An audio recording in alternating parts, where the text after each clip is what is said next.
सादर प्रणाम। मैं हूं हिमांशु द्विवेदी और आपका खास स्वागत है हमारी खास पेशकश चर्चा में। चर्चा का आज विशेष प्रसारण है। अमूमन आज के दिन हम चक्रव्यूह में अभिमन्यु का प्रसारण करते हैं या देसी टॉक का प्रसारण करते हैं, लेकिन आज हम चर्चा के तहत एक अहम विषय पर चर्चा करने के लिए विवश है।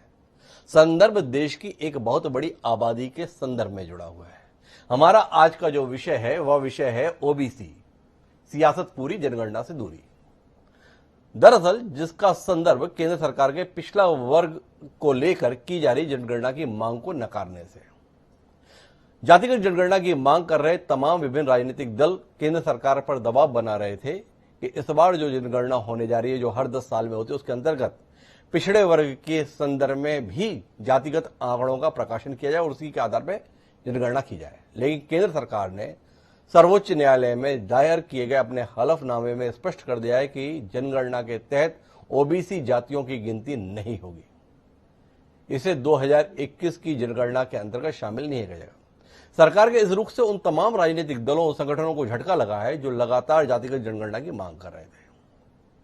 महत्वपूर्ण बात यह है कि इस देश में जातिगत जनगणना का जो इतिहास है वो 1881 में अचानक की बात ना करें, यह बेहद पुराना है। अर्थात अंग्रेजों के समय से यह जातिगत जनगणना का सिलसिला देश में शुरू हुआ था। 1931 में पहली बार जातिगत आधारित जनगणना हुई थी। वह पहली और आखिरी बार था। अंग्रेजों के कदम अमूमन इस देश को मजबूत करने के लिए नहीं, बल्कि इस देश में विभाजन की जड़ें गहरी करने के लिए हुआ करते थे। जातिगत जनगणना को कहीं ना कहीं इस देश के हुक्मरानों ने इसी रूप में महसूस किया। इसीलिए 1951 से लेकर 2011 तक जाति आधारित जनगणना कभी भी हमारे यहां अस्तित्व में नहीं आ पाई। लेकिन पिछले कुछ समय से, खासतौर पर मंडल कमीशन की सिफारिशें लागू होने के बाद, एक सिलसिला चल निकला है जाति के आधार पर लोगों का अपनी सियासत को चमकाने का। तमाम जातियां जो अतीत में इस देश के गौरवशाली इतिहास में अपनी गौरवशाली भूमिका का बखान करते हुए नहीं थकती थी, वो तमाम जातियों के तमाम नेता इस समय बताने में लगे हुए हैं कि वो कितने पिछड़े या अति पिछड़े हैं।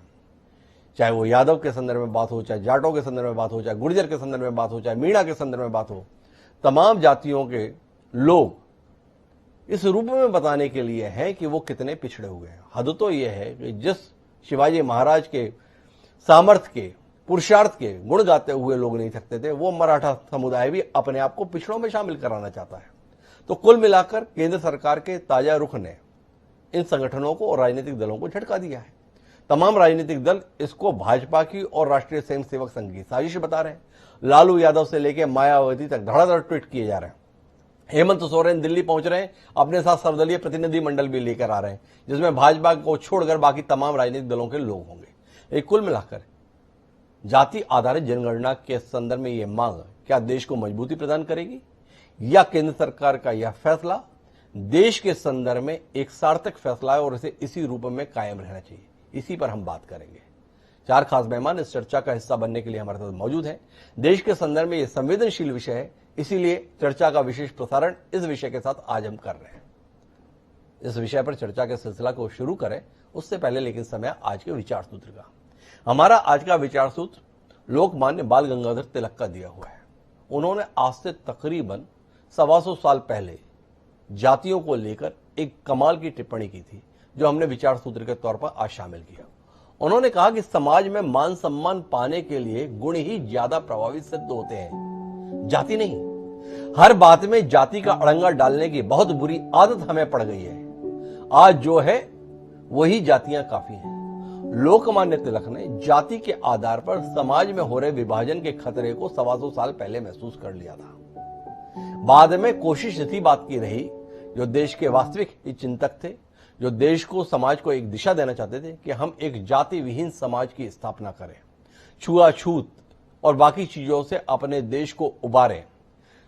महात्मा गांधी की बात करें, चाहे स्वामी दयानंद की बात करें, स्वामी श्रद्धानंद जी की बात करें, इन तमाम लोगों ने पुरजोर कोशिश की कि यह देश छुआछूत, जाति, वर्ण व्यवस्था से बाहर निकलकर इंसान को इंसान समझने की कोशिशों के तहत अपने आप को आगे बढ़ाए।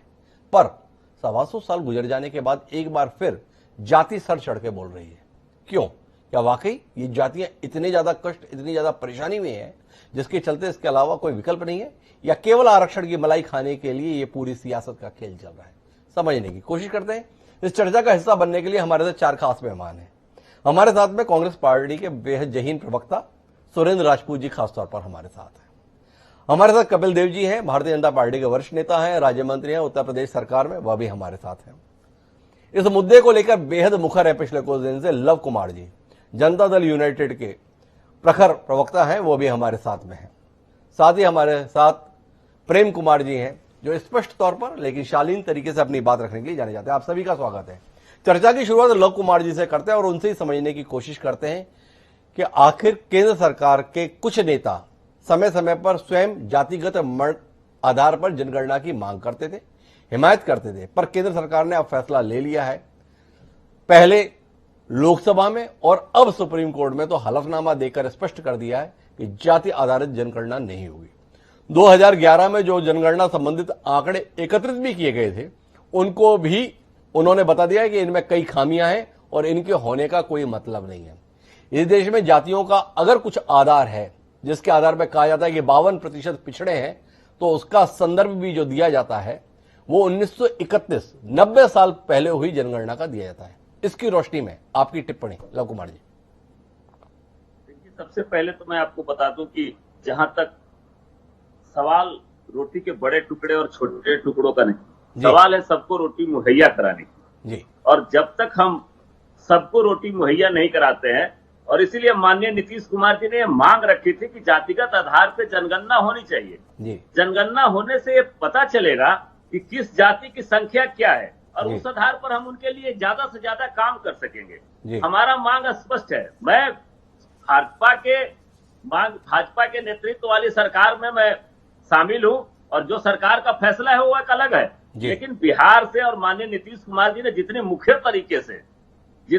तरीके से इस पर अपना स्पष्ट विचार रखा है और निश्चित तौर पर हमने सर्वदलीय, जिसमें भाजपा के भी लोग शामिल थे, सभी लोगों के साथ जाकर माननीय प्रधानमंत्री को अपनी बात से अवगत कराया था कि जातिगत जनगणना होना चाहिए। निर्णय लेना उनका काम था, वो अपना निर्णय लिए, लेकिन हमारा निर्णय आज भी, ये हमारी मांग अभी भी बरकरार है कि जातिगत जनगणना होनी चाहिए, जिससे एक बार स्पष्ट पता चले कि किस जातियों की संख्या कितनी है और हम उसके आधार पर कितना काम कर सकते हैं, उनके लिए हम कितना काम कर सकते हैं।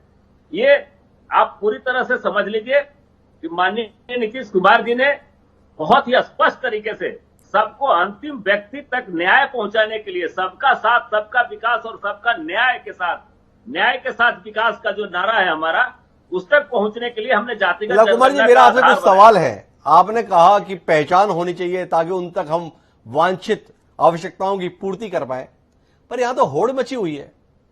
जो तमाम जातियां इस देश में राज किया करती थी, वो केवल और केवल आरक्षण के फायदे के लिए अपने आप को पिछड़ा बताने के लिए व्याकुल हो रही हैं, तड़प रही हैं।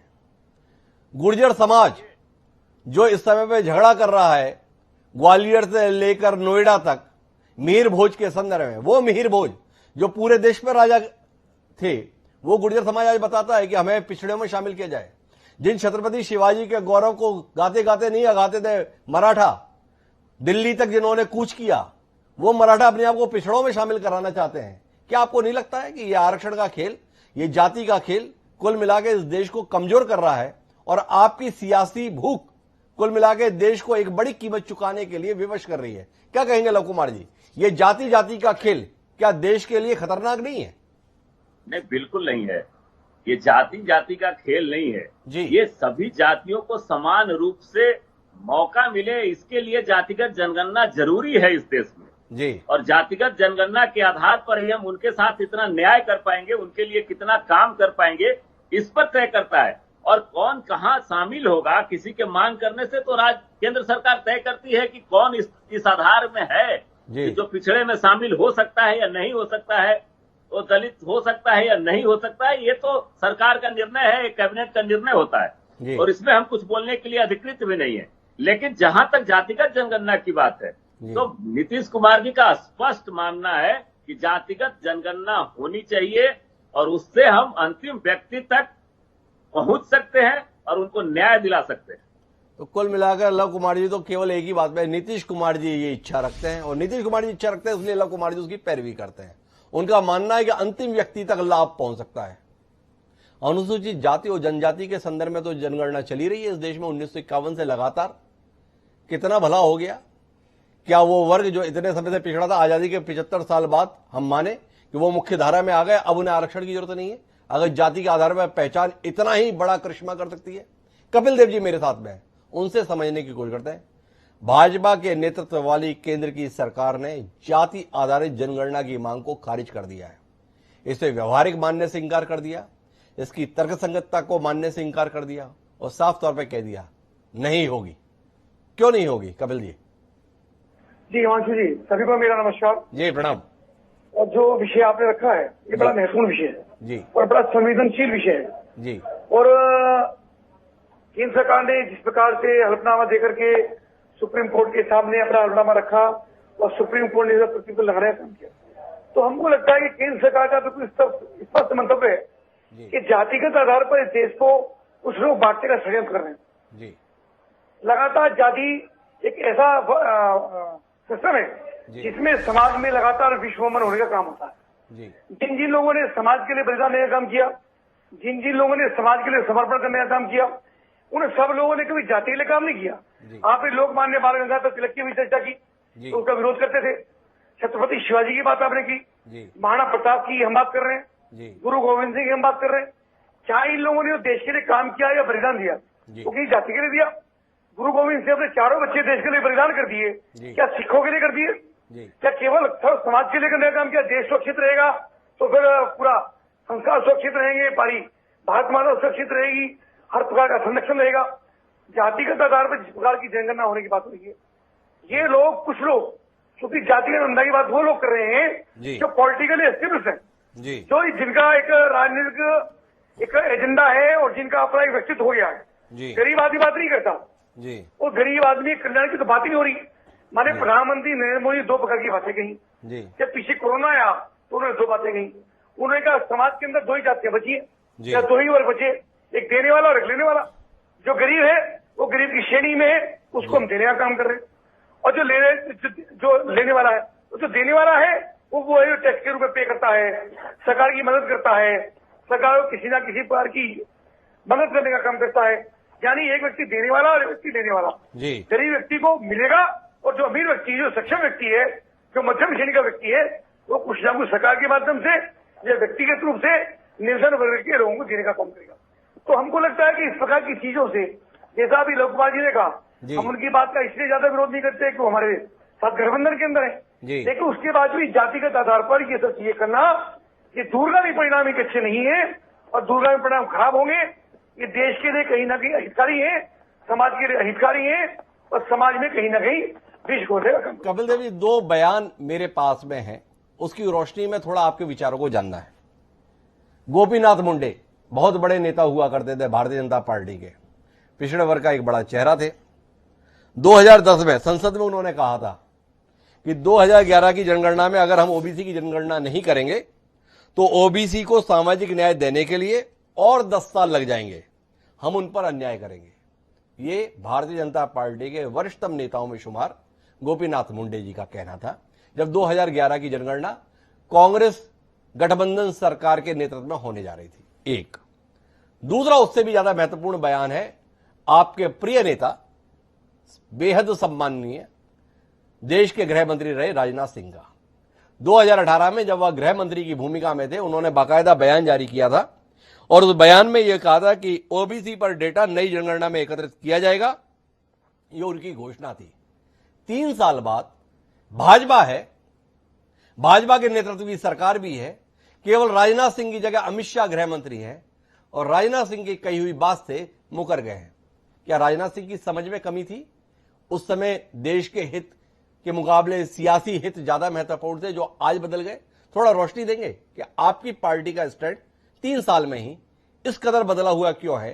क्योंकि राजनाथ सिंह 2 बार के पार्टी के राष्ट्रीय अध्यक्ष, देश के गृह मंत्री रहे, अब वर्तमान में रक्षा मंत्री हैं। ऐसे व्यक्ति का बयान और अब यह हलफनामा बिल्कुल उल्टा है, क्यों है? आदरणीय राजनाथ सिंह का जितना बड़ा व्यक्तित्व है और जितना बड़ा उनका अनुभव है, उस पर तो मुझको टिप्पणी करने का अधिकार नहीं है, ना मैं भी उतना मेरा अभिकत उनसे बहुत छोटा है। पर हमको लगता है ये है कि अगर ओबीसी की बात करें तो ओबीसी तो सर्टिफाइड है, जो जो व्यक्ति स्कूल में एडमिशन लेने के लिए जाता है जी वो पहली क्लास में उसका एडमिशन होता है तो उसका सर्टिफिकेट उसके पास होता है, ये बच्चा ओबीसी का है, जी। ये बच्चा एसटी का है। तो एक तरह की जनगणना तो उनकी पहले से हो जाती है, जी। एसटी के बच्चे की एसटी में, ओबीसी के बच्चे की ओबीसी में, जनरल के बच्चे की जनरल में, जी। यानी प्रवेश लेते के साथ ही उसकी जनगणना स्वतः से हो जाती है। जी। तो उसको जनगणना के आधार पर उसमें मैं दोबारा भी बात कहूंगा कि जनगणना करा करके बाकायदा जातियों लिखना, उसका फॉर्मेट भरना, उसे मिला, क्योंकि जातियों में उपजातियां हैं, जाति में उपजातियां हैं, तो समाज में अब दिक्कत ये हो रही है कि एक जाति का व्यक्ति अपना जाति का नहीं मानता, जी उसके अंदर भी उपजातियां हैं और उपजाति में भी अपने आप को छोटी जाति, यानी उपजाति में भी उपजाति, हम कौन बड़े और छोटा कौन, ये तीसरा समाज के अंदर चल रही है। उसके कारण से समाज में लगातार विद्वेष पैदा हो रहा है, छोटे बड़े का भेद पैदा हो रहा है। जी। तो हमको लगता है कि जब बच्चे का एडमिशन होता है तभी उसकी जाति तय होती है, उसके पिताजी की जाति है, जी। वो जाति उस व्यक्ति की है, उसका उसे लिखा जाता है। तो अगर सरकार अगर उसको यही करना है तो सरकार स्टूडेंट का डाटा मंगा करके ही उसको जनगणना की जरूरत नहीं है। जब कभी सरकार को यह आवश्यकता पड़ेगी कि उसको ये क्लिक करना है कि हमको इस जाति के कितने बच्चे एडमिशन हैं, इस जाति के कितने लोग हैं, तो तुरंत क्लिक के साथ जातियां निकल आई। तो जनगणना करने से हमको लगता है कि जनगणना करके जब घर में परिवार में पहुंचते हैं तो उसके अंदर इन बातों से लेकर के समाज में एक जातियों का भेद, समाज का भेद, समाज में विद्वेष और ये चीजें दूरगामी किसी भी रूप में देश के हित में नहीं, देश हित में नहीं रहेगा। कुल मिला के कपिल देव जी इस बात के संदर्भ में मैं उनसे जब दूसरे चरण में आऊंगा तो कुछ प्रशासनिक सवाल करूंगा जो सरकार के हलफनामे में शामिल है, लेकिन सुरेंद्र राजपूत जी के पास जाना चाहता हूं। कांग्रेस पार्टी अचानक हिमायत कर रही है जाति आधारित जनगणना की। कांग्रेस के तमाम मूर्धन्य नेता इस देश पर शासन किए, स्पष्ट बहुमत के साथ किए, और उनका यह फैसला था कि जाति आधारित जनगणना के फेरे में देश को नहीं पड़ना है। सूर्य जी, आपसे जानने में दिलचस्पी है, भाजपा को संकट में लाने के लिए अचानक आप जातिगत जनगणना के हिमायती हो गए, या अपने पूर्ववर्ती नेताओं की भूल को सुधारने की अपेक्षा नरेंद्र मोदी के नेतृत्व वाली सरकार से आपकी हो गई, इसलिए आप अचानक हिमायत कर रहे हैं कि जाति आधारित जनगणना होनी चाहिए, या अब आपका भी मन बदल गया, जो चला आ रहा है वैसे ही होना चाहिए, इस चक्कर में पड़ने की जरूरत नहीं है? सुरेंद्र जी, आपका नजरिया। ऐसा है पंडित जी, सच बात ये है कि आप मुझे सिर्फ जरूरी तो नहीं होता है कि कोई भी चीज अगर हम 70 साल पहले नहीं कर रहे थे तो आज आवश्यकता आई है तो आज हम ना करें। 70 साल पहले तो टीवी भी था, रेडियो भी बड़ी लिमिटेड उसमें था, अखबार भी कुछ ही छपते थे। आज की डेट में आवश्यकता आई, टेक्नोलॉजी का विकास हुआ, जैसे जैसे जरूरत बढ़ती गई आवश्यकता आविष्कार की जननी है, आप भी जानते गए। आज की आवश्यकता संसाधनों पर जब सभी वर्गों के अधिकार की बात आ रही है, आप हमको बताइए कि फिर उसके बाद जातिगत जनगणना करने का विरोध क्यों? पहली बात, 1760 करोड़ का पहला बजट था हमारा, आज की डेट में 34 लाख से ऊपर का, 34 लाख करोड़ से ऊपर का बजट। तो आप ये चीजों को पुराने जमाने से क्या कह रहे थे, वो उस वक्त की बात सही थी। मैं तो, आप तो बहुत ही विद्वान शख्स हैं, आप मुझे बताओ गांधी जी ने कब कहा था? गांधी जी ने कब कहा था? गांधी जी ने हमेशा कहा था कि किसी भी बात पर मेरा वक्तव्य जो आखिरी समय का दिया गया है वो माना जाए, उससे 4 साल 1 साल पुराना वक्तव्य नहीं माना जाए। तो मैं आपको 2-3 बातें बताता हूं बड़ी साफ साफ सी। आप हमें बताइए, हम किसी को परेशानी में नहीं लाना चाहते, हमें जरूरत ही नहीं है परेशानी में लाने के लिए, क्योंकि परेशानी में लाने के लिए तो इनके अपने नेताएं काफी हैं। जी भारतीय जनता पार्टी को और आरएसएस को पिछड़ों से नफरत क्यों है? जी छोटी सी बात मुझे बता दीजिए, वो लोग चाह क्या रहे हैं, हम लोग चाह क्या रहे हैं? जातिगत जनगणना में अगर राष्ट्र का निर्माण हो रहा है तो आपको दिक्कत क्या है? जी हम आर्थिक, सामाजिक और बाकी चीजों में असमानता ये बनाए रखना क्यों चाहते हैं, ये थोड़ा सा हमको बता दें। जी। हम यही तो कह रहे हैं कि एक कॉलम आना है। ये एक ऐसा देश है पंडित जी, आप यकीन करें, जहां पर जानवरों तक की तो जनगणना संभव है। हमने ऐसा सिस्टम प्रोड्यूस कर दिया है 70 सालों में, जहां पर आदमी ही नहीं, हम क्या नाम, जानवरों के भी, चीतों की जनगणना होती है, बाघों की जनगणना होती है, एक शेर की जनगणना होती है, हाथी की होती है, राइनोस की होती है, सबकी होती है। आप हमको ये बता दीजिए, एक कॉलम दे देने में इनको दिक्कत क्या है? जी। और वो भी तब जब पूरे पिछड़े समाज पर प्रधानमंत्री जी स्वयं खड़े होकर के कहते हैं कि मैं पिछड़ी जाति से हूं। जी। अगर प्रधानमंत्री जी ये ना कहे मैं पिछड़ी जाति से हूं, और प्रधानमंत्री ये ना कहे या भाजपा ये ना कहे कि ऑफिशियल स्टैंड उनका जातिगत जनगणना को लेकर पिछड़ों की जातिगत जनगणना करने का नहीं है, अगर इन्होंने कहा होता तो हम मान लेते। अब इसके बाद वोट लेंगे ये जनगणना के हिसाब से, वोट लेंगे पिछड़ों से, उसके बाद पिछड़े कहते हैं हमारी गिनती कर लो, 50% से ज्यादा सांसद पिछड़े हैं इनके, सारे के सारे cutting cross the party line सब लोग कह रहे हैं, इवन भाजपा के लोग भी कह रहे हैं, भाजपा के भी सारे सांसद कह रहे हैं, बिहार की भाजपा पूरी की पूरी नीतीश कुमार के नेतृत्व में आई, और यहां पर स्वतंत्र देव सिंह से लेकर के सारे इनके नेता कह रहे हैं कि भाई गिनती कर लो।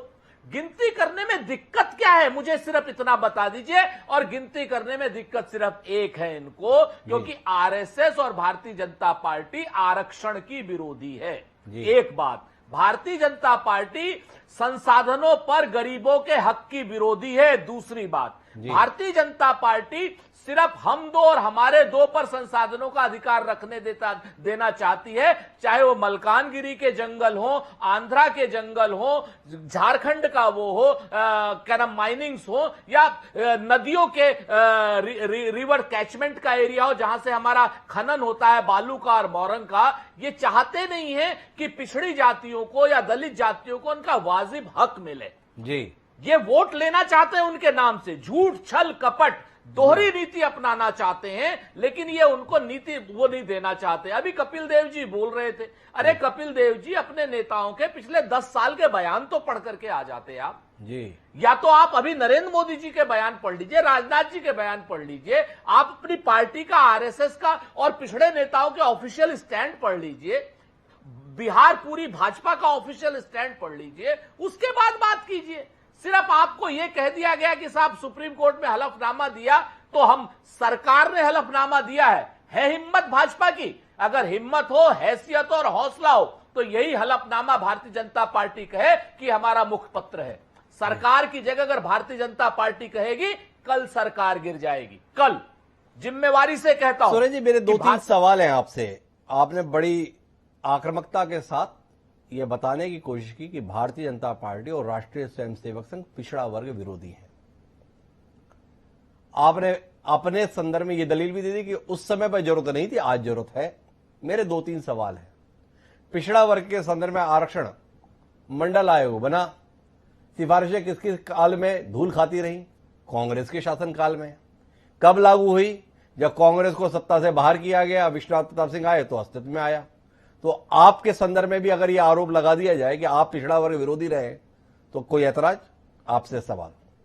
दूसरा सवाल आपसे यह है सुरेश राजपूत जी कि क्या इस देश में कोशिश जाति विहीन समाज के निर्माण की होने की है, या जाति के आधार पर हर आदमी अपने माथे पर बोर्ड लगा के चले, स्टिकर लगा के चले कि मैं किस जाति का हूं, इसमें इस देश का भला होने वाला है?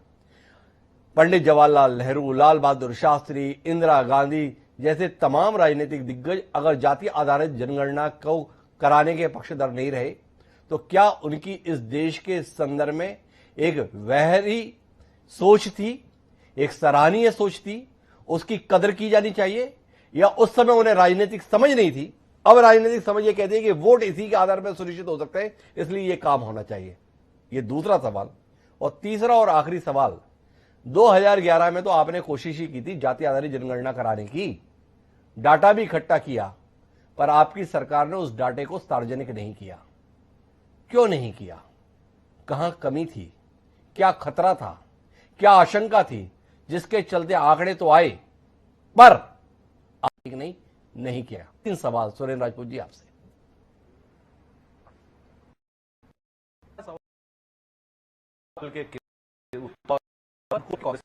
पार्टी थी, इसको कोई हम बगैर किसी उसके भूल मानते हैं। एक बात, वो गलती की थी, उस गलती का हमें खामियाजा चुनावी रूप से भुगतना पड़ा जी। और इससे बड़ा और खामियाजा क्या भुगतेंगे कि हम सत्ता से 1991 से बेदखल हुए और उत्तर प्रदेश में और बिहार में आज तक सत्ता में नहीं आए हैं। ठीक है ना? आप इस चीज को समझिए। एक बात। दूसरी बात, जो आपने समभाव की बात की और सारे के सारे समभाव की बात की, तो कहते हैं ना कि योग जो होता है वो भोग की अंतिम सीमा होता है। जब सर्वे भवन्तु सुखिनः सर्वे सन्तु निरामया सर्वे भद्राणि पश्यन्तु होंगे, तब जाकर के इस देश का लाभ होगा। आप सिर्फ जाति के आधार पर किसी आदमी से नाली साफ कराते हैं और किसी आदमी के हाथ में बंदूक देते हैं, तो अगर वो नाली साफ करने वाला आदमी पढ़ लिख जाएगा तो दिक्कत क्या होगी? उन्हीं जवाहरलाल नेहरू जी ने, उन्हीं राजेंद्र प्रसाद जी ने और डॉक्टर BR अम्बेडकर ने और पटेल साहब ने, पूरी कांग्रेस ने पूरे देश के साथ मिलकर के दलितों को आरक्षण दिया ना, अनुसूचित जाति और अनुसूचित जनजाति को आरक्षण दिया ना। आपकी दलील के हिसाब से तो वो आरक्षण भी गलत था जी, वो संभव नहीं था। सच बात यह है कि समाज के पिछड़े वर्ग को, जो अंतिम व्यक्ति है, सामाजिक रूप से पिछड़ा हुआ है, उसको आगे लाने के प्रयास में कांग्रेस ने श्री जवाहरलाल नेहरू जी के नेतृत्व में अग्रणी भूमिका निभाई और आगे भी निभाएगी। शुरुआत दलितों से की थी, चूंकि वो सबसे वंचित वर्ग से थे, उनके साथ अस्पृश्यता होती थी, उनके साथ भेदभाव होता था, उनको जाति के नाम पर पीछे रखा जाता था। उसके बाद कालांतर में यह महसूस किया गया जो पिछड़ी जातियां हैं उनके साथ भी सामाजिक रूप से भेदभाव हो रहा है, तो अगर उनको आगे लाने की बात की जा रही है, उनकी गणना की जा रही है कि कौन सी जातियां पिछड़ी हैं, मैं आपको एक छोटा सा उदाहरण दे देता हूं। उत्तर प्रदेश में राजपूत समाज माना जाता है कि अगड़ा है जी, लेकिन गुजरात में राजपूत समाज पिछड़ा माना जाता है। गुजरात में राजपूत समाज को, क्षत्रिय समाज को वहां पर आरक्षण मिलता है, उत्तर प्रदेश में नहीं मिलता है। ठीक है ना, आप बात समझिए। तो इसी से आपको पता चल गया कि पिछड़ा वर्ग कहां पर कैसे कैसे है। और जब से ये अनुसूची है, ये राज्यों को अधिकार दिया गया, जिसको हम शुरू से कह रहे थे, जो पार्टी ने, भारतीय जनता पार्टी ने अभी मानी है जो बात, अभी पिछले दिनों वो संशोधन किया है संविधान का, जिसमें कांग्रेस ने सपोर्ट किया, 2018 में भी सपोर्ट कर रही थी। तो आप मुझे ये बता दीजिए, या तो वो सपोर्ट, क्या नाम, वो जो आरक्षण का जो बिल लेकर के आए थे ये लोग, वो लोग क्यों लेकर के आए थे? भाई आपकी बात अगर मान ली जाए तो वो भी गलत था, उसके खिलाफ तो आप लोगों ने कोई आवाज नहीं उठाई। पंडित जी, मैं तो यहां पे आवाज उठा रहा हूं। सुरेंद्र राजपूत जी, आप क्या बात कर रहे हैं? मेरा तो आपसे सीधा सवाल है, ये कौन से कमाल की स्थितियां बन रही है देश में? मराठा समाज चूंकि महाराष्ट्र की राजनीति के अंदर का एक वोट बैंक है, तो इसलिए उसे पिछड़ों में शामिल करने के लिए होड़ मची हुई है। वो मराठा समाज जो महाराष्ट्र में राज करता था, उनको अब आरक्षण चाहिए। उसी प्रकार से जाटों को हरियाणा में आरक्षण चाहिए, गुर्जरों को राजस्थान में आरक्षण चाहिए। वो जातियां जो शौर्य की, सम्मान की, सामर्थ्य की प्रतीक हुआ करती थी, उनमें अपनी नौकरियों को प्रतिभा के आधार पर हासिल करने के स्थान पर आरक्षण के दरवाजे से सुनिश्चित करने के लिए जो खेल चल रहा है, क्या सुरेंद्र राजपूत जैसा बौद्धिक प्रतिभा का धनी व्यक्ति इसकी हिमायत करेगा?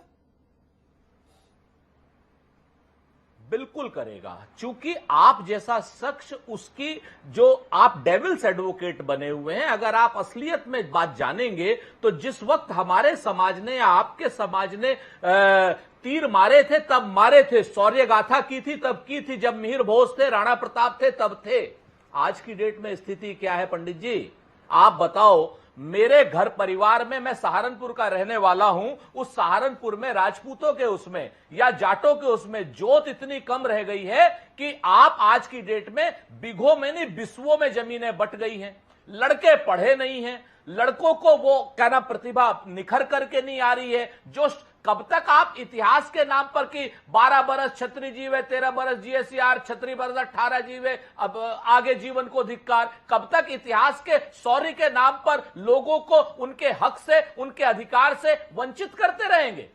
आज जो है बात वर्तमान की होगी। इतिहास में शौर्य था, बिल्कुल हम उससे बिल्कुल प्रभावित हैं और हम उस पर गर्व करते हैं, लेकिन वर्तमान में क्या स्थिति है समाज की? क्या इस पर नहीं बातचीत होनी चाहिए? वर्तमान में क्या स्थिति है समाज की? सुरेंद्र राजपूत जी का ये कहना है, उसके आधार पर क्या बातचीत नहीं होनी चाहिए?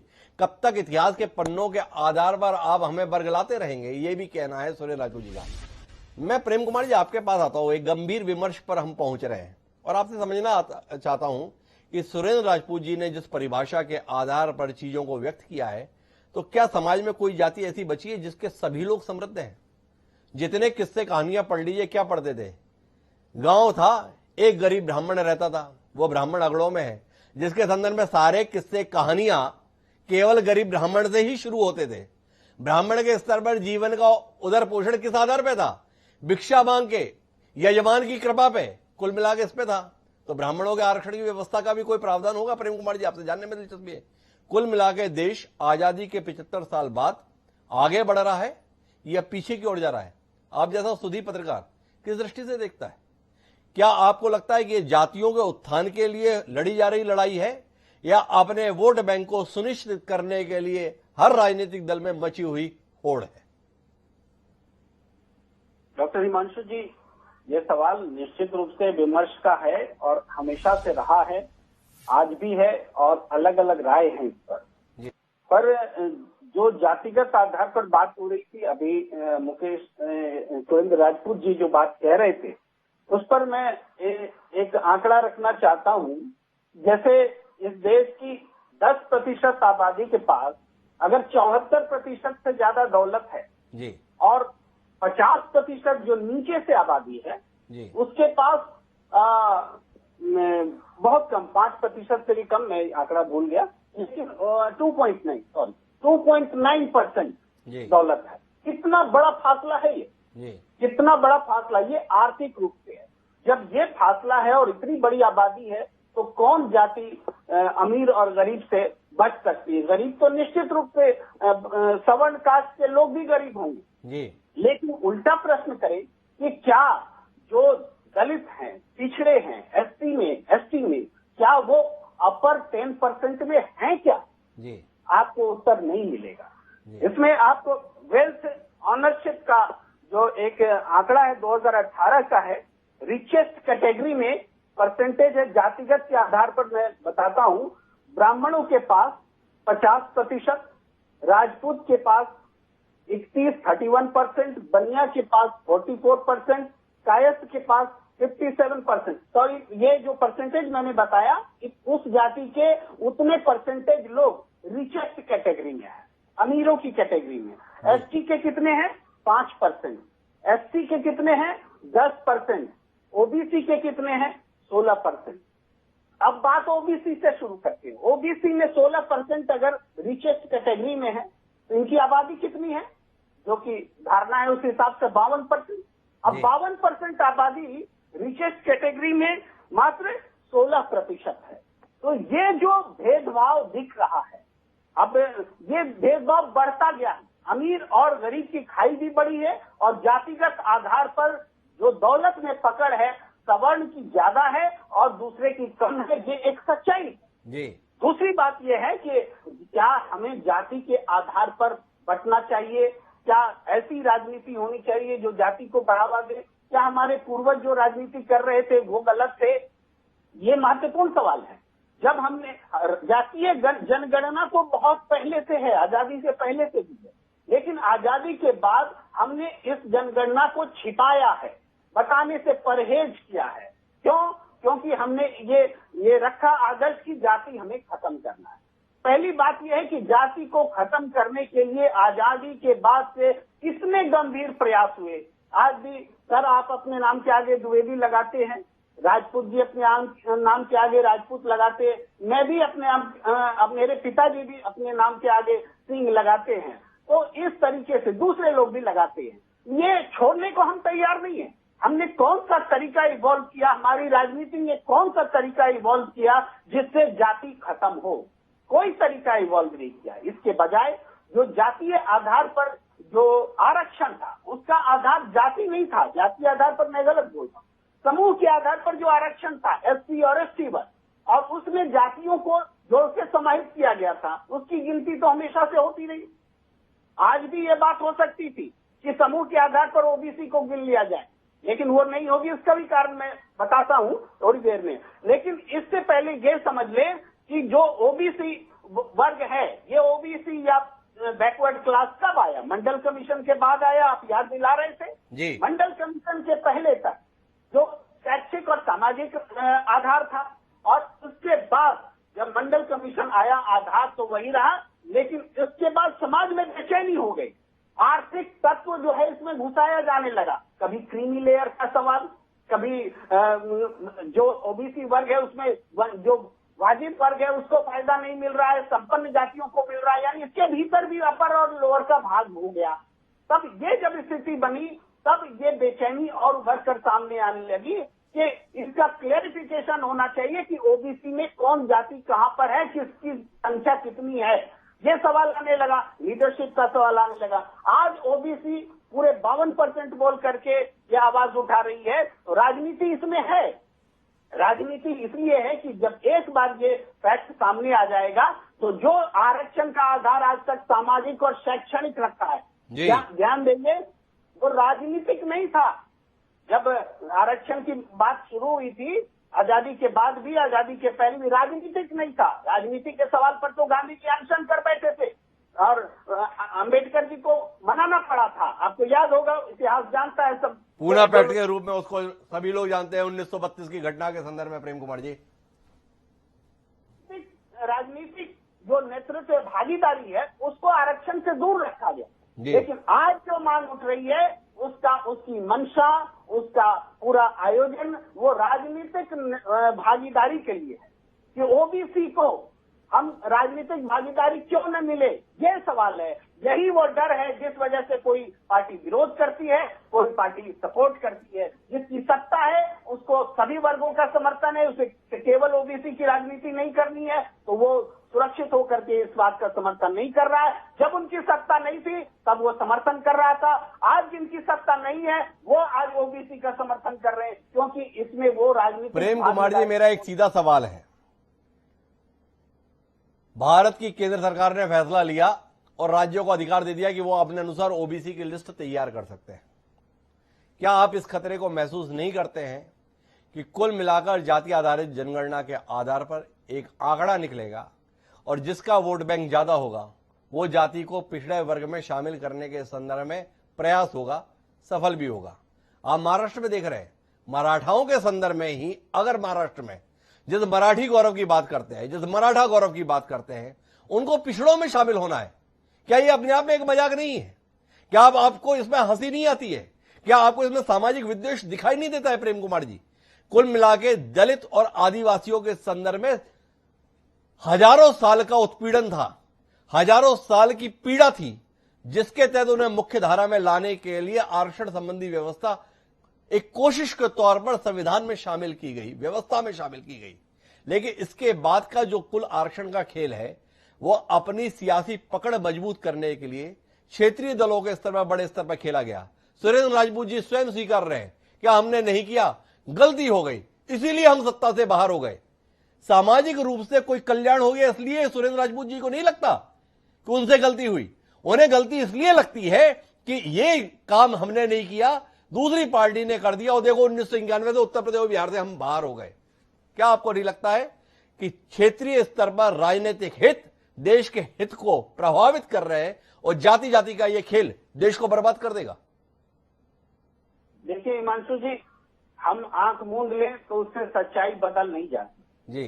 जाति, अगर हम जनगणना नहीं भी करते हैं तब भी जातिगत जो पहचान की बात है, जातिगत राजनीति है, क्रमशः मजबूत होती चली गई जी। लगातार जातीय राजनीति हुई है, खुलकर हुई है, कोई बदल नहीं सका है जी। लेकिन आज जब हम बात करते हैं जाति को खत्म करने की, मैंने पहले भी कहा कि पहल कहाँ हुई जाति को खत्म करने जी। हम सामाजिक और शैक्षणिक आधार पर आरक्षण दे रहे थे, लेकिन जो राजनीतिक तौर पर जिसको हमने रोक लिया था, गांधी जी ने रोक लिया था, भाजपा के नेतृत्व ने रोक लिया था, उसको रोकने के बावजूद हमने कहाँ राजनीतिक रूप के साथ सभी तबकों को नेतृत्व देने का माहौल बनाया। तो वो सवाल क्या अनसुलझा रहेगा? वो सवाल तो उठेंगे।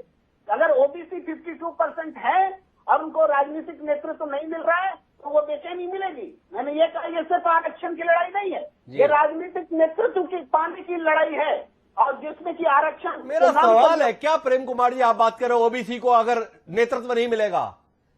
छत्तीसगढ़ का मुख्यमंत्री ओबीसी ताल्लुक रखता है, मध्य प्रदेश का मुख्यमंत्री ओबीसी से ताल्लुक रखता है, आप अगर पंजाब में चले जा रहे हैं वो दलित से ताल्लुक रखता है। कहां कमी है? क्या चाहते हैं? देश के आधार पर, हर जाति के आधार पर ही अब चिन्ह लगाकर लोगों को पद पर बिठाया जाए?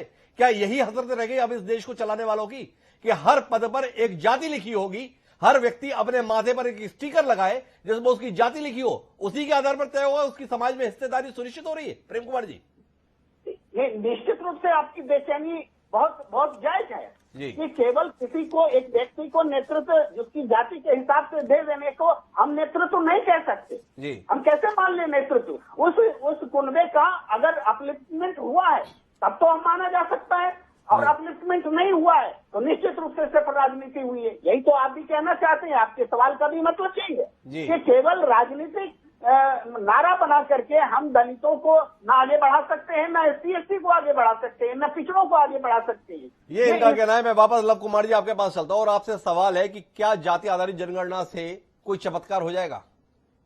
1951 से लगातार अनुसूचित जाति और जनजाति के संदर्भ में तो जाति आधार पर जनगणना हो रही है, और प्रेम कुमार जी भी आंकड़े साझा कर रहे थे किसकी हैसियत कितनी है रिचेस्ट पर्सन के तौर पर।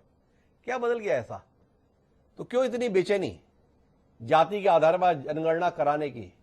क्या इस खतरे के संदर्भ में आप जैसे सियासी लोग आशंकित नहीं होते कि समाज वैसे ही पारस्परिक विद्वेष की आग से धधक रहा है, झुलस रहा है? देश की हालत देख रहे हैं, एक मिहिर भोज की प्रतिमा क्या लगाई वो भी फसाद का कारण हो गया कि वो गुर्जर हैं कि वो क्षत्रिय हैं। और ऐसे परिस्थितियों के बीच में आप चाहते हैं कि जाति के आधार पर एक एक व्यक्ति चिन्हित हो और उसके आधार पर देश एक बार फिर बंटवारे की आग में झुलसे?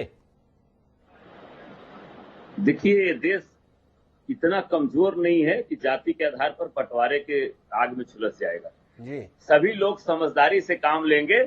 और इस बात को मान लीजिए, जातिगत जनगणना के आधार पर सिर्फ माननीय नीतीश कुमार जी ने ओबीसी की बात नहीं कही है, सभी जातियों की जातिगत जनगणना होनी चाहिए। और जातिगत जनगणना जैसे ही होगा तो सब जातियों के लिए हम वहां तक काम करने के स्थिति में होंगे, उनके तक न्याय पहुंचाने की स्थिति में होंगे।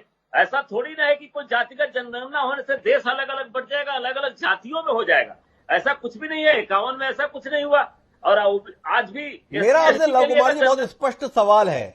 आप कह रहे हैं कि अगर पता चल जाएगा तो उनके लिए काम हो पाएगा। जिनका पता है उनके संदर्भ में क्या चमत्कार आपने 75 साल में कर दिया? अरे माननीय त्रिवेदी जी, आपने देखा होगा बिहार में जिस तरह से हमने काम किया है, जिस तरह से सभी तबकों को समान रूप से न्याय देने का काम किया है, वो हर लोगों के लिए अनुकरणीय है। माननीय नीतीश कुमार जी के नेतृत्व में जिस तरह से 15 मेरा लव कुमार जी आपसे बहुत सीधा सवाल है। माननीय लालू प्रसाद यादव और उनका परिवार 15 साल बिहार पर राज किया। सम्माननीय मुलायम सिंह यादव उत्तर प्रदेश में 10 साल से ज्यादा समय तक उनका परिवार राज कर लिया। क्या माने यादव समाज का पूरा कल्याण हो गया, पिछड़ों के तहत पर्याप्त आरक्षण और बाकी लाभ उन्हें मिल गए, अब उनको पिछड़ों की सूची से बाहर निकाल के अगड़ों की सूची में ला देना चाहिए? हिमायत है आपकी? आखिर ये व्यवस्था किस लिए चाहते हैं? उनका उत्थान हो। राज मिल गया ना, 15-15 साल एक राज्य में राज कर लिए, अब भी अगर उत्थान नहीं तो कब उत्थान होगा? थोड़ा दृष्टि देंगे? देखिए, किसी के ऊपर व्यक्तिगत टिप्पणी करने की मैं आदी भी नहीं हूं और मैं किसी का नाम लेकर टिप्पणी करने की स्थिति में नहीं।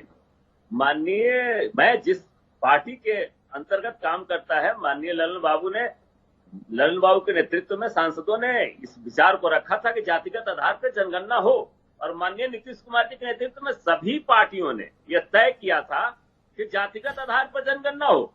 किसी एक जाति का मुख्यमंत्री नहीं होता है, मुख्यमंत्री का पोस्टर है। अगर नीतीश कुमार जी माननीय मुख्यमंत्री हैं तो ओबीसी, SC/ST और इससे नहीं आते। वो बिहार के मुख्यमंत्री हैं और सबके मुख्यमंत्री हैं, और सबके लिए काम करना उनका अधिकार है, और सबके लिए वो काम करते हैं। और हमेशा उन्होंने इस बात को दर्शाया। नीतीश कुमार जी ने मेरी बात का जवाब नहीं दिया, लेकिन मेरे साथ में भारतीय जनता पार्टी के सजिंदा नेता पूर्व सांसद आलोक संजर जी हैं। आलोक संजर जी से समझने की कोशिश करता हूं। ये जाति जाति का खेल जो नया शुरू हुआ है, आलोक जी, भारत सरकार ने स्पष्ट कर दिया हम तो नहीं कराएंगे जाति आधारित जनगणना, लेकिन तमाम राजनीतिक दल आपके इस फैसले से इत्तेफाक नहीं रखते हैं। उन्हें लगता है देश के साथ आप छल कर रहे हैं, उन्हें पिछड़ी जातियों के साथ अन्याय कर रहे हैं, जिनके जीवन का कल्याण ही इस बात पर निर्भर है कि एक बार जाति आधारित जनगणना हो जाए, चमत्कार हो जाएगा। क्या कहते हैं आलोक संजर जी?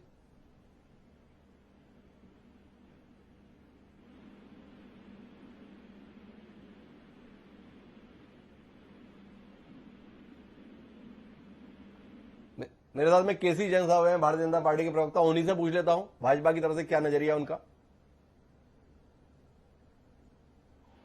देखिए हिमांशु जी, जातिगत जनगणना के यहाँ पे दो प्रश्न हैं। एक तो ये कि जातिगत जनगणना क्यों, और दूसरा ये कि जातिगत जनगणना होने के बाद वास्तव में स्थितियां क्या होंगी। आपने बहुत अच्छी बात कही कि जातिगत जनगणना होने के बाद में जिस प्रकार से जातिवाद हर जगह पे हावी है, और खास करके राजनीति में जो जातिवाद है, क्या उसको अस्वीकार किया जा सकता है? टिकट से लेकर के और तमाम सारे पदों से लेकर के, और जो चुनावी लुभावने वादे होते हैं उसमें जातियों को लुभाने के लिए किस किस तरीके के प्रलोभन परोसे जाते हैं जनता के बीच में, क्या इससे इनकार किया जा सकता है? तो जहां अभी वर्ग संघर्ष तमाम सारी जगहों पे देखा जा रहा है, ऐसी स्थिति में क्या जाति संघर्ष नहीं बढ़ेगा इस तरीके की स्थितियों के बाद में? दूसरी बात ये कि अभी एक डाटा आया है, उसमें ये आया है कि लगभग जो 4 करोड़ लोगों में, जो 4 करोड़ लोग हैं, 4 लाख लोगों में 40 लाख जातियां हैं, 4 लाख लोगों में 40,000 जातियां हैं जी। तो अगर 4 लाख लोगों में 40,000 जातियां हैं तो उसमें जनगणना किस तरीके से होगी, इसी तरीके से, और उसका कितने कॉलम बनेंगे, और उसका वास्तव में परिप्रेक्ष्य में लाभ क्या होगा?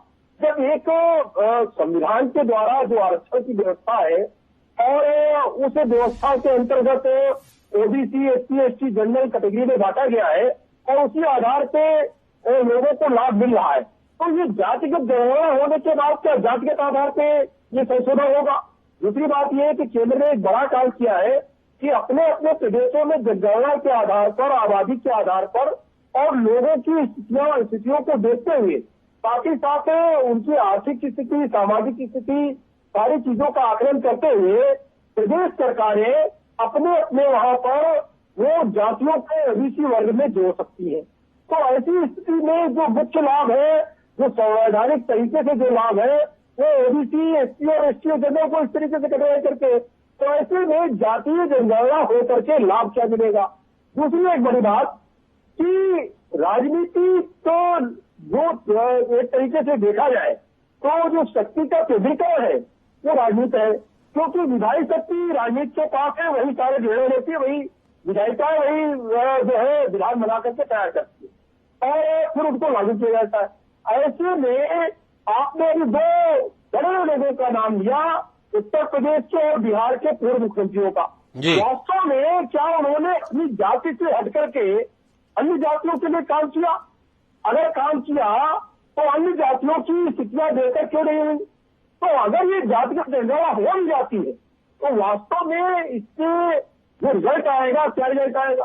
और जो पिछली जनगणना हुई भी, उसमें ये भी देखा गया कि तमाम सारे लोग, लगभग 4 करोड़ लोग, तो 10 करोड़ लोगों में से 4 करोड़ लोग ऐसे जो अपनी जाति बता रहे, केवल वो कॉलम छोड़ दे रहे या कुछ नहीं लिखते जाति में, ऐसे में कैसे उभर करके सामने आ पाएगी? कैसे उभर के आ पाएगा? ये कई सारे सवाल जन सामने उठाए हैं, लेकिन मैं सुरेंद्र राजपूत जी के पास में थोड़ी और संजीदा चर्चा के लिए जाना चाहता हूं। सुरेंद्र राजपूत जी ने पिछली बार के चरण में ये कहा, गलती हो गई थी हमसे और इसकी कीमत हम चुका रहे हैं। भारतीय जनता पार्टी आज कहती है दल से पहले देश। कांग्रेस इस आचरण को जीते हुए दिखाई देती थी अतीत में। क्या वो गलती थी सुरेंद्र राजपूत जी कि दल से पहले देश? सुरेंद्र राजपूत जी इस अनुभूति के साथ है कि आपके प्रातः स्मरणीय नेताओं ने अपनी पार्टी के हितों से कहीं ज्यादा प्राथमिकता देश हित को दी थी। पंडित जवाहरलाल नेहरू वो शख्स थे कि रीवा में एक प्रत्याशी के चुनाव प्रचार के लिए पहुंचे थे अपनी पार्टी के, और वहां उन्हें पता चला कि इस व्यक्ति के संदर्भ में एक प्रामाणिक आरोप है। उन्होंने मंच से आह्वान कर दिया था कि हमसे गलती हो गई, इस व्यक्ति को टिकट दे दिया, आप इसे वोट मत दीजिएगा। ऐसा अनुकरणीय उदाहरण इतिहास के पन्नों में कांग्रेस पार्टी के पास है। गलती थी पंडित जवाहरलाल नेहरू की, जो वो सामाजिक जीवन में इस नैतिकता के हामी थे। आपसे सवाल है सुरेंद्र जी, क्या वाकई जाति के आधार पर एक एक चीज को चिन्हित किया जाना इस देश को मजबूत करेगा, इस देश के लोगों को मजबूत करेगा? वाकई इसके आप हामी हैं या केवल इसलिए आप हिमायत कर रहे हैं क्योंकि आपको लगता है पहले ही जाति के चक्कर में ना पड़ के हमारी काफी वजह हो गई है, तो हम भी जो है इसी खेल में लग जाए, जिसमें लालू जी हैं, जिसमें मुलायम जी हैं, जिसमें नीतीश जी हैं, ये क्षेत्रीय दल जिस राजनीति में है, अब आपको भी उसी लाइन में लग जाना है? सवाल है सुरेश जी।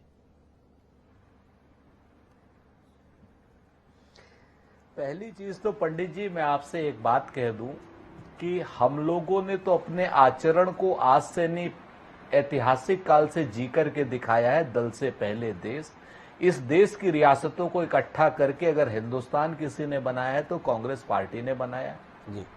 और इसी कांग्रेस पार्टी ने, अगर आज आप 1948 या 1952 में होते जब हमने आरक्षण की व्यवस्था की थी, तब भी आप यही सवाल उठाते कि साहब आपने अनुसूचित जाति और जनजाति को आरक्षण दिया क्यों? तो सच बात यह है कि आर्थिक आधार पर आरक्षण नहीं दिया गया था, सामाजिक आधार पर आरक्षण दिया गया था। और ये इतना बृहत विषय है, मैं आपसे पंडित जी एक रिक्वेस्ट करूंगा पूरा जवाब देने से पहले कि इसके लिए एक दिन मैं और आप अलग से एक बहस करिए, और अगर अच्छी लगे वो आपको, तब उसका प्रसारण कराइए। जरूर, ठीक है ना? तो मैं आपको एक बात बता दूं कि एक विषयांतर करने से तो फायदा नहीं कि आपने पंडित जी का एक ऐसा उदाहरण कर दिया कि एक बेईमान आदमी को उन्होंने वोट देने से मना किया, तो वो तो अच्छा किया, वो तो अनुकरणीय, वो हमने गलती नहीं की, वो तो हमने बिल्कुल किया, नंबर एक। नंबर दो, जब हमने SC ST का आरक्षण दिया तब क्या देश टूट गया? नंबर तीन, जो एक जो सबसे बड़ी भारतीय जनता पार्टी की जो सामंतवादी सोच है उसको सपोर्ट करने वाले जो लोग हैं, जो जब चाहते हैं तब पिछड़ों के नेता हो जाते हैं और कहते हैं जनगणना भी चाहते हैं और पिछड़ा वर्ग आयोग भी बनाना चाहते हैं और उसको संवैधानिक दर्जा भी देना चाहते हैं, और पिछड़ा वर्ग आयोग में हम ये भी करते हैं कि साहब पिछड़ी जातियां जो हैं वो उनको राज्य सरकार उनको ला सकती है अनुसूची में। तब तो जाकर के आप जैसे, मैं आपके ऊपर आरोप नहीं लगा रहा हूं, मैं पहले कह दूं, मैं आपको कोई भाजपा का समर्थक नहीं कह रहा हूं, लेकिन जिस मानसिकता से संघ और जिस मानसिकता से भारतीय जनता पार्टी पीड़ित है पंडित जी, उस मानसिकता के खिलाफ उस वक्त आवाज नहीं उठती है। यह नहीं कहा जाता कि इस समय इस पिछड़े वर्ग आयोग से देश टूट जाएगा, तब तो कहते हैं देश के लिए बहुत मजबूती का काम हुआ। दूसरी बात, मुझे उन लोगों से बड़ी हंसी आती है जो कहते हैं कि मुलायम सिंह का परिवार, लालू जी का परिवार, वीरप्पा मोइली का परिवार। तो मैं आपको एक चीज और बता देता हूं कि भाई जितने पिछड़े वर्ग के एक सीमा से, आय सीमा से ऊपर के लोग हैं, वो क्रीमी लेयर में अपने आप ही हट जाते हैं, उनको बिल्कुल कुछ भी करने की आवश्यकता नहीं है, वो अपने आप ही वो जनरल कैटेगरी में आ जाते हैं। तीसरी बात, प्रेम कुमार जी ने एक बहुत अच्छे आंकड़े रखे, मैं उनका धन्यवाद ज्ञापित करता हूं कि उन्होंने बता दिया कि किस समाज के, किस समूह में, किस जाति में कितने % लोग क्या नाम संसाधनों का लाभ लिए, जिसमें मैं भी शामिल हूं और पंडित जी आप भी शामिल हैं। हम लोगों के समाज ने ज्यादा लिया है, तो हमारे पास आर्थिक आधार का आरक्षण सरकार ने किया कि 10% हम कर देंगे, हमारे समाज के गरीब लोगों के लिए आर्थिक आधार पर भी रिजर्वेशन हुआ, तब तो हम सब लोगों ने विरोध नहीं किया। तो जब हमने उस वक्त विरोध नहीं किया और जब हमने पिछड़ा आयोग का संवैधानिक दर्जा बनाने में भाजपा का सपोर्ट किया, बम की बहुत बड़ा मास्टर स्ट्रोक है। जब हमने इस तरीके की बातें कि लालू जी के परिवार को ये कहना, लालू जी का परिवार तो क्रीमी लेयर में पहले से आ चुका है, उनको कोई आरक्षण का लाभ नहीं मिलता है। वीरप्पा मोइली के परिवार को कोई आरक्षण का लाभ नहीं मिलता, भूपेंद्र सिंह हुड्डा के परिवार को कोई आरक्षण का लाभ नहीं मिलता। मैं जिम्मेवारी से कह रहा हूं, रणदीप सुरजेवाला जी को भी कोई आरक्षण का लाभ नहीं मिलता है। इस चीज को समझिए, और आरक्षण से देश बटेगा नहीं, देश बढ़ेगा, मजबूत होगा, चूंकि सभी लोगों को समाज में बराबरी का हिस्सा होगा। एक बात और मैं आपसे कहूं कि आज अवसर 2 हैं और अवसर के लिए 20 लोग खड़े हुए हैं। आप एक इस बात पर कभी कोई बहस नहीं करता कि साहब अवसर 20 करिए, आदमी अगर 20 है तो आरक्षण की व्यवस्था अपने आप समाप्त हो जाएगी, कौन रोक रहा है? आप सामान्य अवसर हैं, असामान्य रूप से कम अवसर है, जिसकी और ज्यादा लोग उन अवसरों की चाहत होती है। तो आप यूरोप में देखिए, जहां आबादी कम है वहां पर 20 सीटें हैं इंजीनियरिंग कॉलेज की और 20 लोग एग्जाम क्या नाम वो लेने वाले, वहां आरक्षण की जरूरत क्या है? यहां पर 20 सीटें हैं इंजीनियरिंग कॉलेज की और 500 लोग हैं एग्जाम देने वाले, तो तब आपको आरक्षण की आर्थिक विषय नहीं है, सामाजिक विषय है। समाज के सभी पिछड़ों को आगे लाने में आपको भी सहयोग देना पड़ेगा पंडित जी। सुरेश जी, स्पष्ट तौर पर जानने में दिलचस्पी है, वो तमाम जातियां जो सामाजिक रूप से बहुत बेहतर स्थितियों में भी हैं, जिनके संदर्भ में ऐसा कोई दारिद्र्य नहीं है, लेकिन केवल और केवल इस आरक्षण के खेल के चलते पिछले कुछ समय से जो अपने से ये हमारी नीची जाति में, इनमें हम विवाह नहीं करेंगे, इनके हम खाना खाने नहीं जाएंगे, इनके यहां हम बैठेंगे नहीं, वो अचानक होड़ में आ गई हैं कि हमें पिछड़ों का संदर्भ में शामिल किया जाए। क्या इस सच्चाई को सुरेंद्र राजपूत जी राजनीति में सक्रिय रहते हुए नकारेंगे कि इस प्रकार की समस्या से इस समय राज्य और देश गुजर रहा है? क्या इस सच्चाई को नकारने से कोई ऐतराज? केवल संख्या बल है, इसलिए उनकी मांग को स्वीकार करने के लिए राजनीतिक दल तैयार हो जाते हैं। इसलिए तैयार हो जाते हैं क्योंकि इससे उनका वोट सुनिश्चित होता है। क्या कहेंगे इस खेल के संदर्भ में? आपकी बात को हम आधे रूप में स्वीकारते हैं। सच बात यह है, असामान्य रूप से जो भी लोग आरक्षण के नाम पर हो, चाहे दरिद्रता के नाम पर हो, चाहे जाति के नाम पर अस्पृश्यता करते हैं और बड़ी और छोटी की बात करते हैं और उन्हीं समूह में बात करते हैं, गलत करते हैं। और आप इस चीज को देखिए कि जब कांग्रेस दलितों का आरक्षण लेकर के आई तो उनके जीवन में गुणोत्तर परिवर्तन हुआ। जिन लोगों की छाया नहीं पड़ने देते थे, आज की डेट में आरक्षण मिला, उन लोगों के बड़े लोग पैर भी छूते हैं जातिगत रूप में। उत्तर प्रदेश में तो मैं दिखा सकता हूं आपको, अगर आप चाहें, जितने आईएएस दलित बने हैं सबके बड़े बड़े लोग आते हैं, पैर छूते हैं, अपना काम कराते हैं। आज की डेट में उनके साथ भोजन करने में कोई भी आदमी अपने आप को खराब नहीं समझता है। जो लोग पहले उनके साथ छाया मात्र पड़ने से दिक्कत कर देते थे, तो आपको कांग्रेस का इस चीज के लिए धन्यवाद ज्ञापित करना पड़ेगा कि इतनी लंबी और इतनी बड़ी सोच थी। पहले उन्होंने शेड्यूल कास्ट से शुरू किया, आज अगर पिछड़ों के नाम पर कर रहे हैं तो आपको उसका सपोर्ट करना चाहिए। हाँ, दोनों चीजों में अंतर है, इस बात के लिए तो अभिनंदन है। यह बात तो हमने अपने कार्यक्रम की शुरुआत में भी कही कि वो हजारों साल के उत्पीड़न से गुजरे हुए लोग थे, जो अनुसूचित जाति और जनजाति के लोगों के संदर्भ में व्यवस्था दी गई कि उन्हें समाज की मुख्य धारा में लाया जाए। लेकिन प्रेम कुमार जी, मैं आपके पास में आता हूं और आपसे उसी सवाल को दोहराता हूं जो मैं सुरेंद्र राजपूत जी से कर रहा था कि मुख्य धारा में मौजूद लोग, मुख्य धारा में शामिल जातियां कुल मिला के तात्कालिक रूप से अपनी पीढ़ियों के हितों को सुरक्षित करने के लिए आरक्षण के खेल के चलते पिछड़ों में शामिल होना चाहती हैं। यह सिलसिला लगातार पिछले कुछ दशक से देखने में आ रहा है।